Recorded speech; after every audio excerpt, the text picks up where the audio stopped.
இந்த வீடியோவில் ஒருவர் உயிர் இழந்து காதலர் தினம் உருவாகியது என்றால் நம்ப முடிகிறதா? ஆம், இது பழமையான ரோமானிய திருவிழா லூபெர்காலியாவில் இருந்து தோன்றியது. பிப்ரவரி மாதத்தின் நடுப்பகுதியில் குழந்தை பிறப்பு மற்றும் காதலை ஊக்குவிக்க இந்த விழா கொண்டாடப்பட்டது. 3ஆம் நூற்றாண்டில் செயின்ட் வாலண்டைன் என்பவர் ரகசியமாக திருமணங்கள் நடத்தினார். ஏனெனில் ரோம பேரரசர் கிளாடியஸ் டுடி இளைஞர்கள் திருமணம் செய்வதை தடை செய்திருந்தார். தடையை மீறி செயின்ட் வாலண்டைன் காதலர்களுக்கு திருமணம் செய்து வைத்தார்.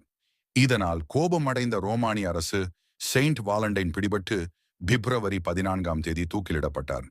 இதனால் அவர் காதலின் அடையாளமாக மாறினார்.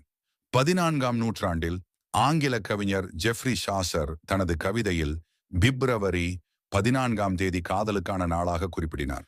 ஆனால் 20வது நூற்றாண்டில் வாலண்டைன்ஸ் டே ஒரு பெரிய கொண்டாட்டமாக மாறி. இந்த தகவல் உங்களுக்கு பிடித்திருந்தால் லைக் அண்ட் சப்ஸ்கிரைப்